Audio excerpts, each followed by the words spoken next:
morning, everybody. Thank you for getting here early, so I'm not speaking to a two-thirds empty auditorium.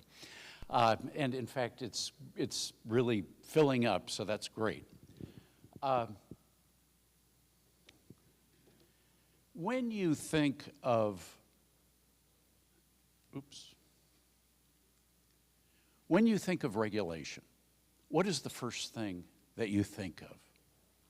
Well, my guess is that it'll be something like the items on this chart: state and federal agencies, legislation, executive orders, and so forth.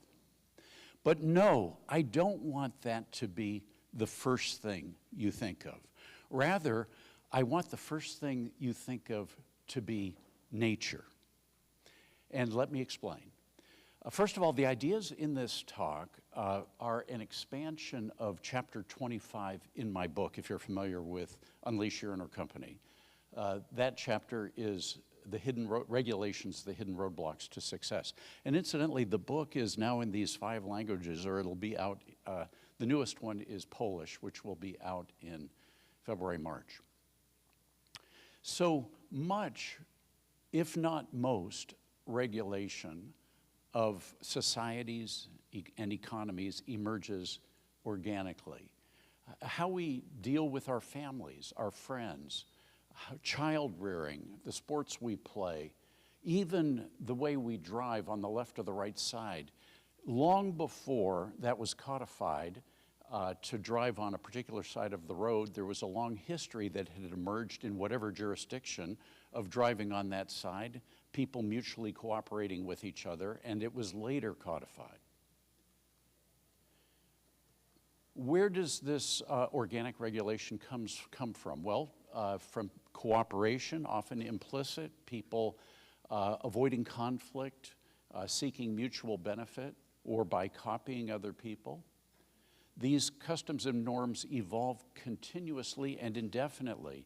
In recent years, for example, we've seen texting reducing the frequency of phone calls, or the pill increasing public acceptance of non-marital sex. No one legislated these from the top down, rather they emerged from the bottom up thanks to changes in culture, economics, technology. This organic regulation is inescapable. No matter what top-down constraints you might put on it.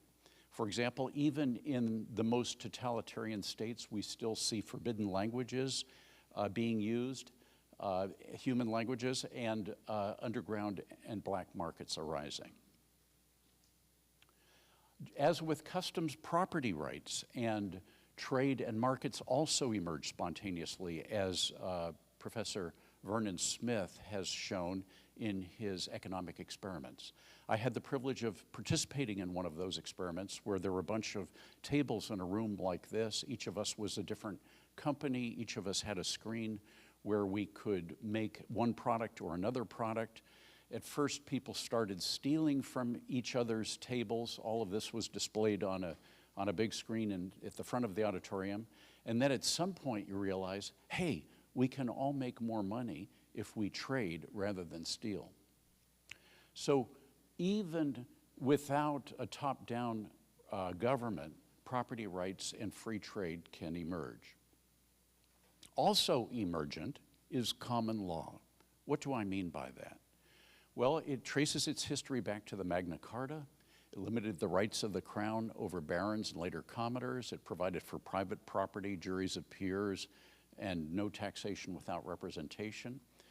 It's open-ended and solutions-oriented. It does not try to anticipate all the problems that might arise in the future as a statute or a regulation might. Rather, it just addresses each dispute or conflict as they arise.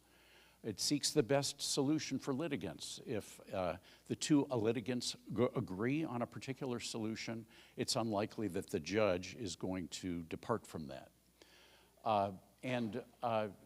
It is real-world grounded and emergent. It uses what's known as the reasonable person or reasonable man standard. What would a reasonable person in this jurisdiction consider the most reasonable resolution of this dispute?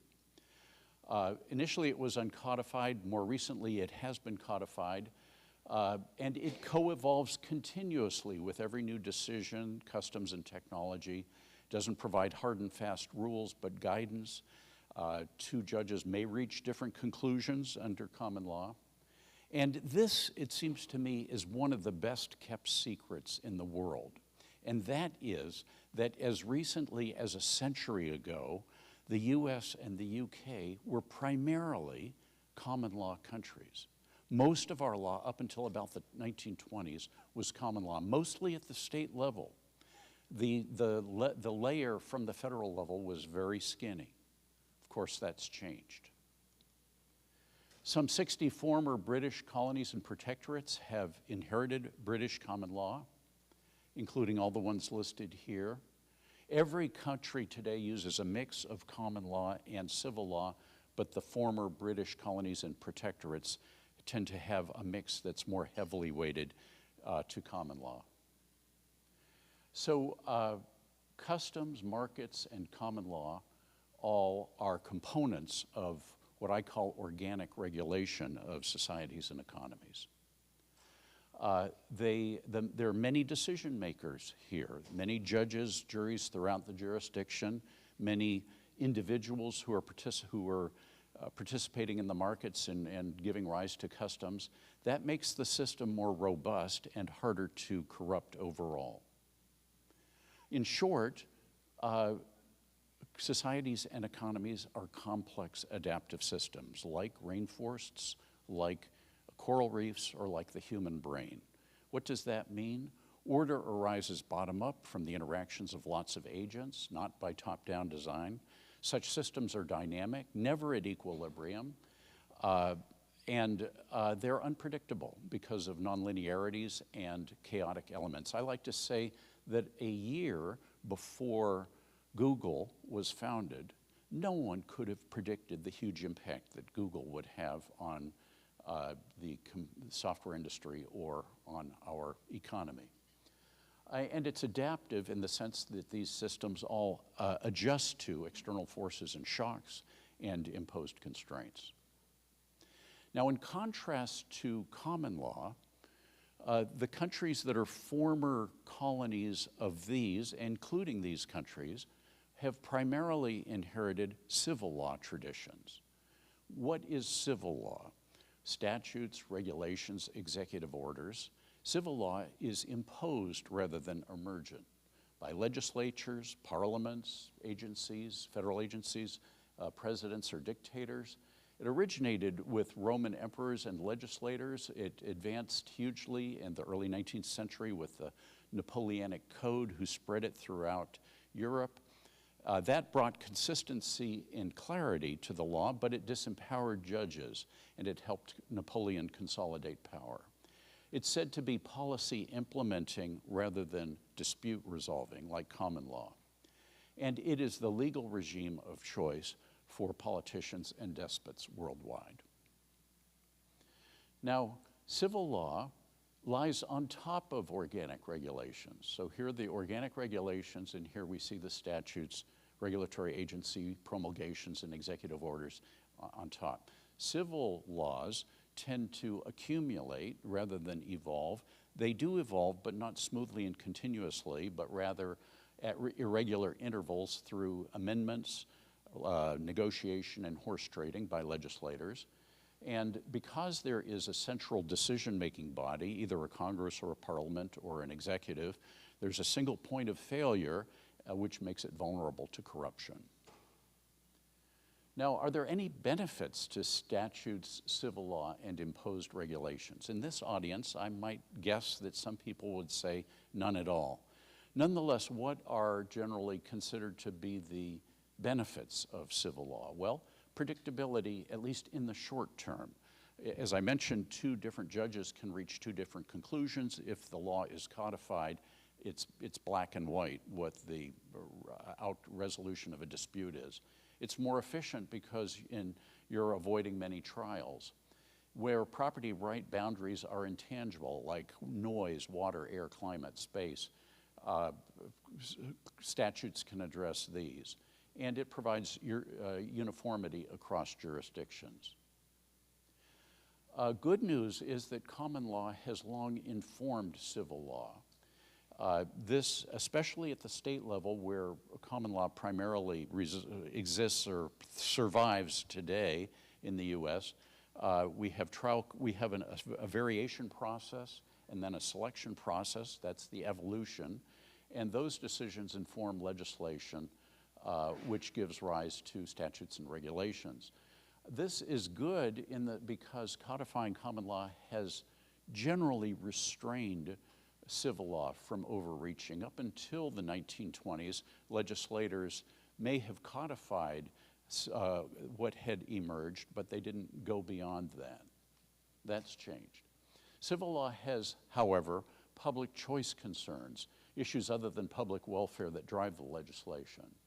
Laws provide benefits to selected groups to get officials reelected. There's cronyism. They are used to generate revenue, and they insulate bureaucracies from risk. There are many human impulses to create and impose civil laws, which you're well aware of. It shows that we're taking action and demonstrating power. It gives us a sense of accomplishment if we've written a law. It also lets us signal virtue, silence opponents and those who are supporting it on either side. It avoids uncertainty, risk, and delay, and all of these things happen if there's an unawareness of or dismissal of or just not wanting to think about the unintended consequences.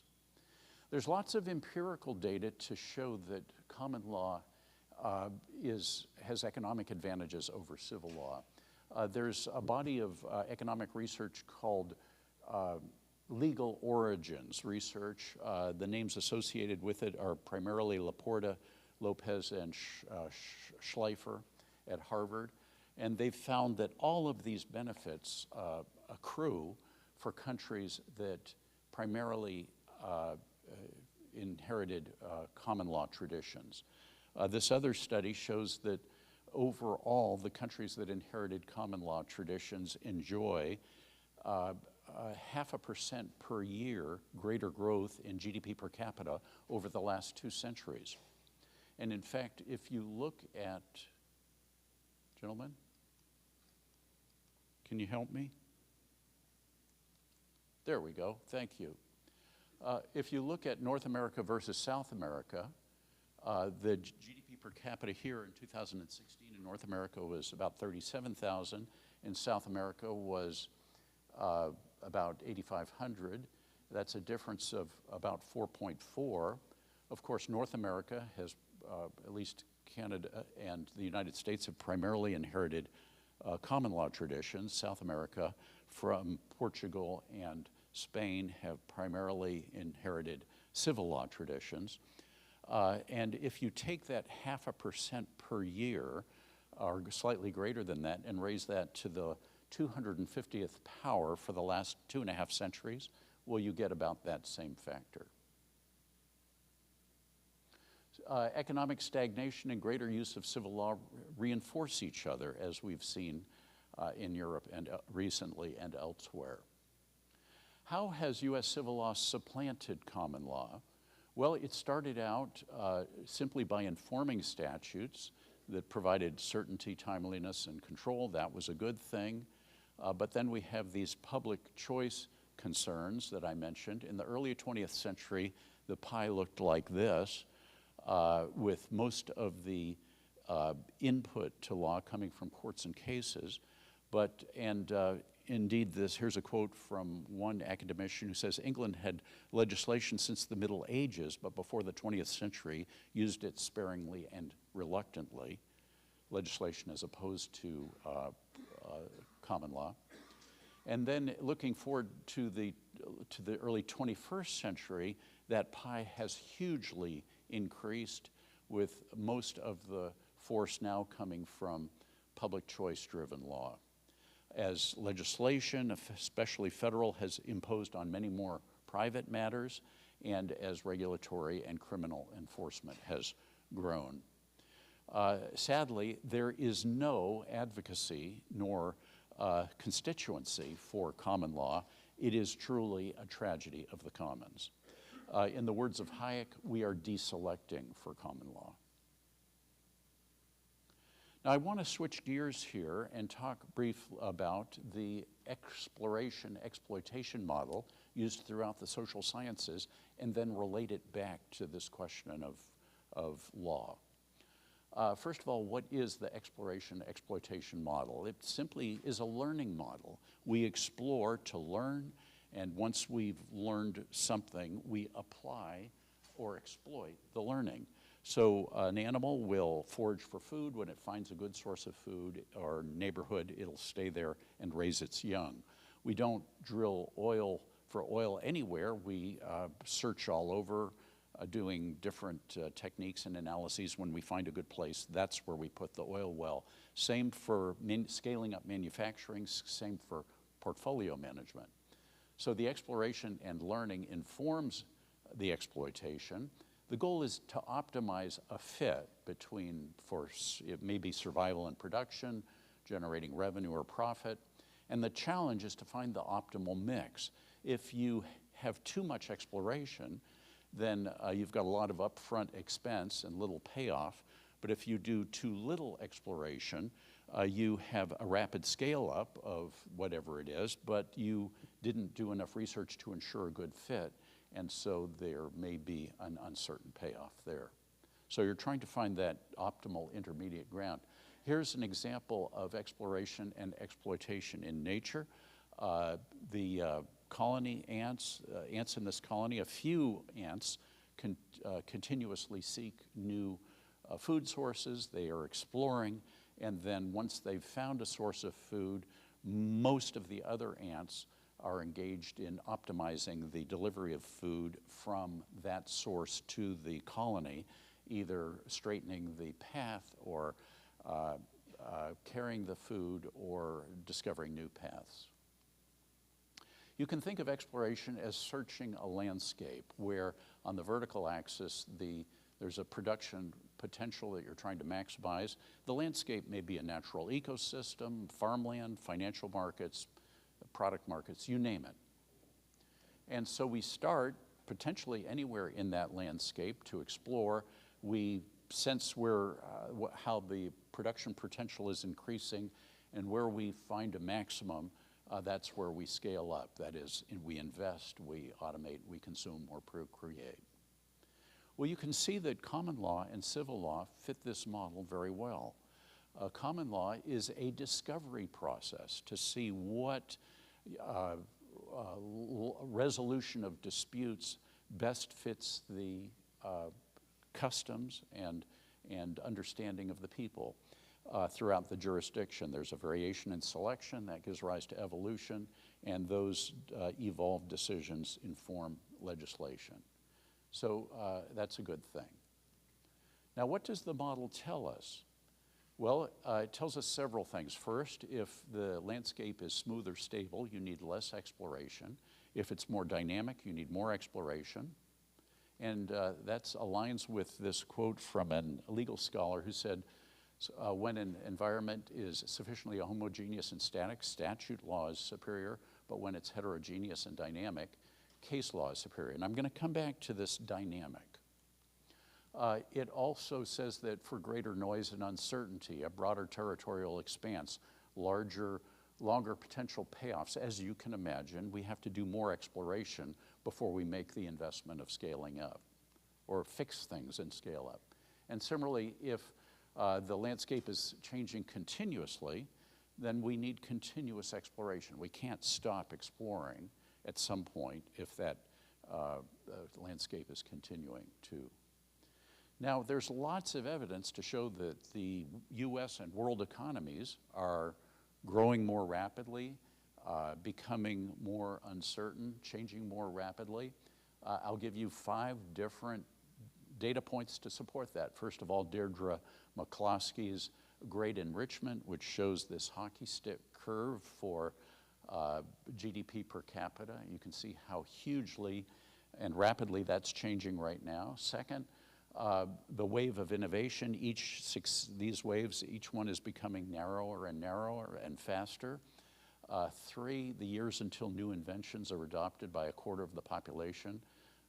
You see how this is an inverse axis on the vertical, so higher is fewer years. And the average span of publicly listed companies is declining.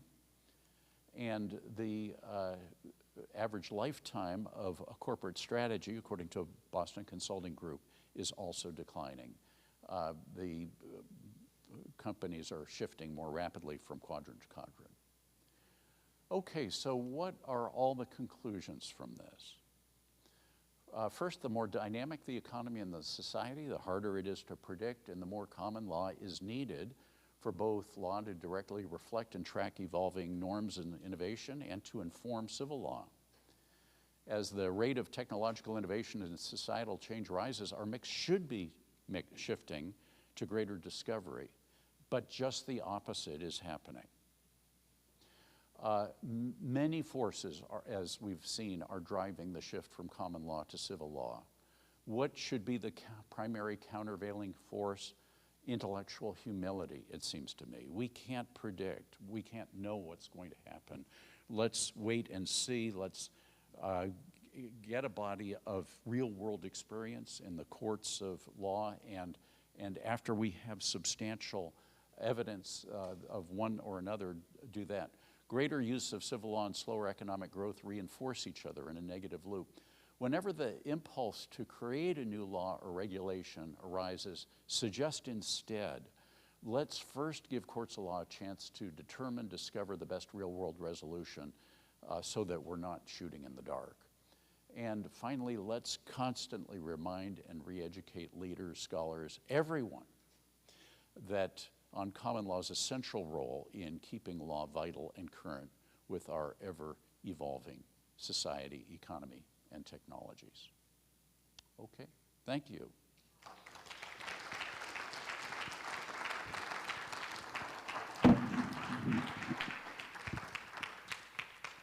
Incidentally, as I mentioned, many of the items, many of the content, much of the content here came originally from my book and then from this article, which is on my website at Regulation.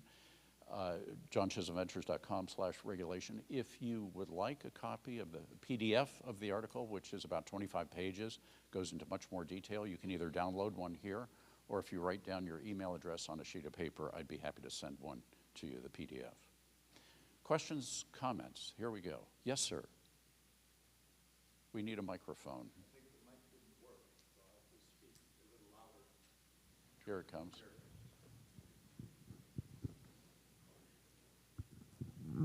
First of all, I'd just like to thank you for the most information-dense speech of the weekend. Oh, thank you. Well done.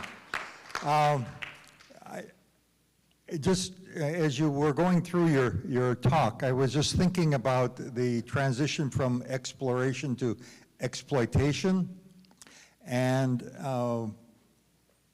I kind of think that this seems to be a standard model, not necessarily driven by a shift from common law to civil law, but something else that's going on, in particular in Silicon Valley companies that are heavily into exploration until they begin to dominate a market, and then their shift seems to focus towards exploitation of those who got them to where they had gotten to. And they tamp down any other attempts to explore and learn new ways of moving ahead. Am I seeing the picture correctly? I'm thinking of Facebook, Google, et cetera, and then contrasting that with others like Tesla. Absolutely. The most effective tamping down, of course, is through regulation. And you see Mark Zuckerberg very eager right now, and others, to say we need regulation to manage social media. I am sure, I have no doubt at all that those regulations will benefit those social media companies to the extent that they have an opportunity to influence it, just as regulation has so much influenced the pharmaceutical industry, so much benefited the pharmaceutical industry. We've seen that the huge clinical trials to reduce risk to people that cost hundreds of millions of dollars create huge barriers to entry to new pharmaceutical companies. A small startup pharmaceutical firm nowadays, unless it's hugely funded, almost certainly the only exit option will be to be acquired by one of the established pharmaceutical companies who have the wherewithal to spend the hundreds of millions of dollars required for those clinical trials. So yes, in the absence of regulatory barriers to entry, I see generally a dynamic marketplace in social media. Look at how Friendster and the other predecessors to Facebook came and went fairly quickly. Incidentally, look how Google is at risk right now because more and more people are shifting to search that's AI-based from OpenAI. In fact, OpenAI has just launched its own search capability independent of Microsoft, with whom it has a $10 billion partnership. So I've got a lot of confidence in a dynamic marketplace in the absence of regulatory benefits. And you know, that's what we need to preserve is however we can, using these techniques or other techniques. Yes, I see several hands back here. Stand up better. Thank you so much, Mr. Young, for the conference. It was so interesting. There are many ways to achieve and stay in the power. The left or the collectivists achieve power through democracy or violence. Maybe the first one is the most dangerous for us. In Latin America, one way to achieve and stay in the power is changing the constitution. Maybe we have some examples in Bolivia in 2009, in Venezuela recently, in Chile, the threat, okay? Changing the constitution is a continuous threat. Forgetting a main function of the constitution, that is the limited political power and not that individual power. In that case, ma'am, pardon me, could you hold the microphone closer to your course. Mouth because I'm only hearing about if you don't hear me, please tell me because my English is a little slow. Please. Please go ahead. Okay. I mentioned it that we have some cases in Latin America that the left or the collectivist is achieve the power changing the constitution through democracy.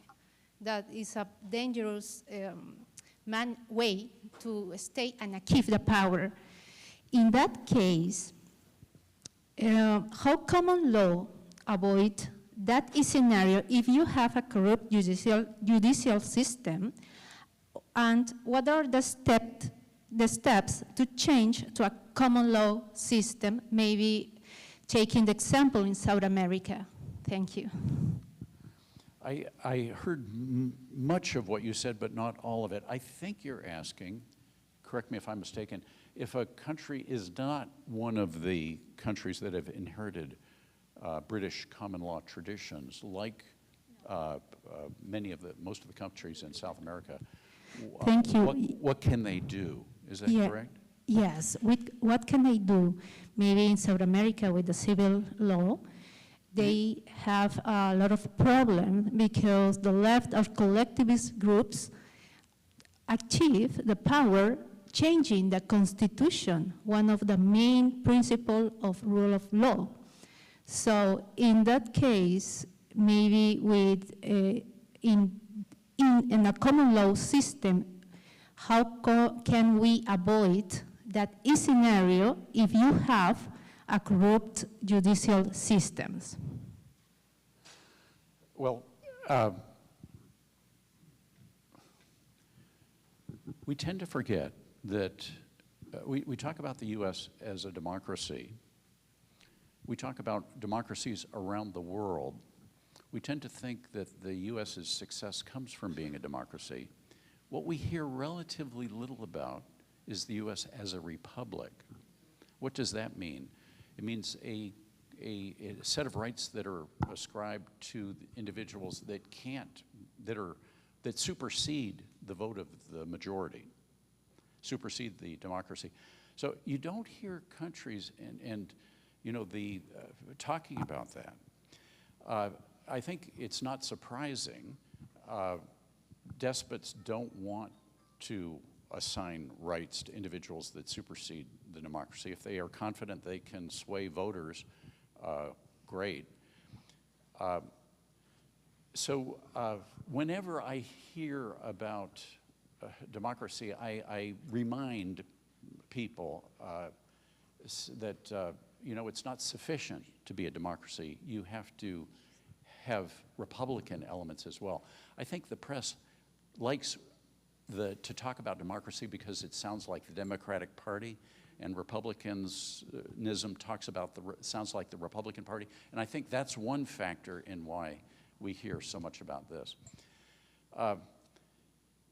We have such an incredible Constitution. I heard a speaker at Freedom Fest refer to it as a miracle, which I resonate with and am touched by and moved by.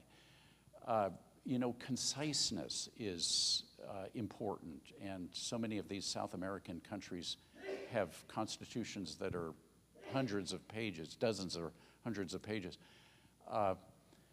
Well, there's a lot more I could say about that. I'd be happy to chat with you about it afterwards, if at greater length, if you'd like. Anyone else? Yes, Dan. Or, I'm sorry, over here. Yeah. What do you think of the idea of just abolishing all statutes and all civil laws so that only common law is left? And we could also then redefine the role of the legislatures so that they no longer pass statutes, but that their only function is to keep an eye on the executive and make sure the executive doesn't overstep its bounds. I was sure that someone in this audience would like that idea. There are some benefits to statutes. The certainty, but there are also huge risks associated with it. For the first, up until the early 20th century, the U.S. did a pretty good job, it seems to me, of balancing those. The big problem, and I'm not sure this point adequately came through in my slides, is the federal government, because they are essential, except for a tiny piece of federal law, it's all statutory and regulatory. It's not largely common law based as in state law. And of course, up until the end of the 19th century, it was primarily state law that governed people. All of this, what's the best technique to share these ideas with people, to cut back the size of the federal government? I think these ideas give intellectual ammunition to people who want to cut back the federal government. So that's one of the reasons I talk about them. So those are a few thoughts. Dan, you had a question or comment. Yeah, so in your recommendations or conclusions at the very end, you were talking about, hopefully everybody heard me so far, you were talking about, we need to communicate to, about these ideas, civil versus common law, to scholars, educators, journalists, so on,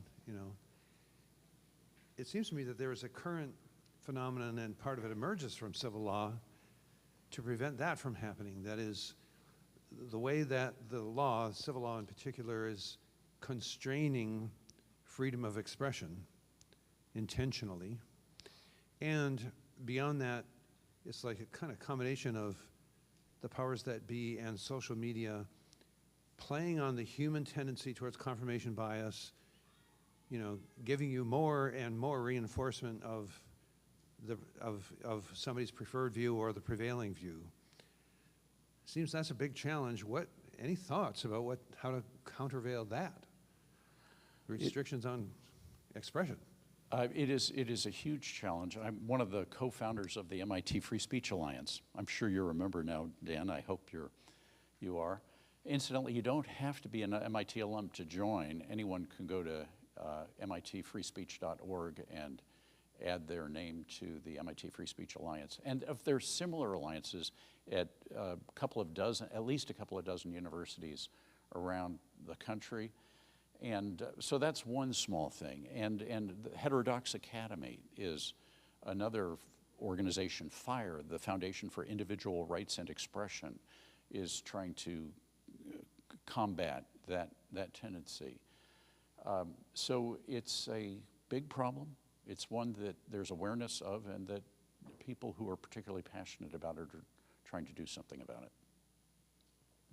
Thank you, John. Let's give it up, please.